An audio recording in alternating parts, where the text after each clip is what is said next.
Hello and welcome to another fun-filled edition of Adam's Music Box. Now, we all know Light My Fire. It's one of the best songs ever. Few would dispute that.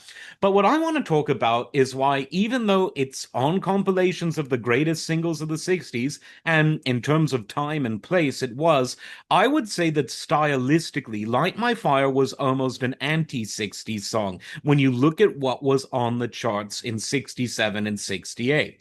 So, what was really in vogue among youngsters at the time was a combination of psychedelic rock, think, your incense and peppermints and Jefferson Airplane derived stuff. And then on the other hand, sort of very folky stuff where you're strumming a guitar talking about the Tet Offensive, which didn't happen in 67, I know, but I'm talking about the late 60s in general. Light My Fire was none of those things. Light My Fire was entirely based on jazz and blues musical traditions with a bit of Baroque thrown into it, that famous introduction that then takes you back to the top after the wonderful solo section.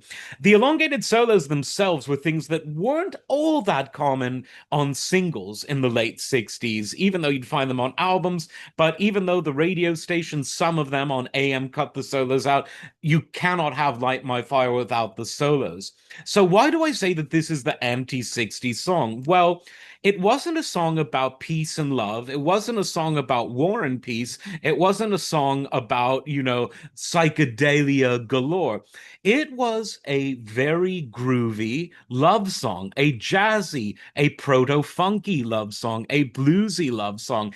And it was a song that was about love, yet it wasn't sentimental. It was all about, a deep connection that might at first glance seem a bit, capricious, but it was really about a deep connection. Girl, we cannot get much higher. Not intended to be about drugs, but about a feeling. And that interesting combination of the Baroque intro, played wonderfully by Ray on his organ, and the very jazz and blues inspired solos, particularly, well, I would say both Robbie's guitar solo and Ray's organ solo. The whole thing was really closer to a sort of jazz blues poetry fusion than the kind of psychedelia or folk music that tended to typify that era. Now, obviously, people like Ray Manzarek and also John Densmore were very much into that 60s ethos from a sociological and philosophical standpoint, but musically, the Doors were really their own thing. When other people were, tripping out musically speaking or folking it out musically speaking, the Doors were jazzing it and bluesing it up within the context of very contemporary and musically sophisticated arrangements. And I think that's why the Doors are sort of a band where, yes, you could say they're quintessentially 60s because of where they were when they were making their music, but they were also timeless because they never really fell victim to the musical cliches. And insofar as they might have, it's because they invented some cliches that others then took into less adventurous directions. So, Light My Fire was obviously the song that really put them on the map.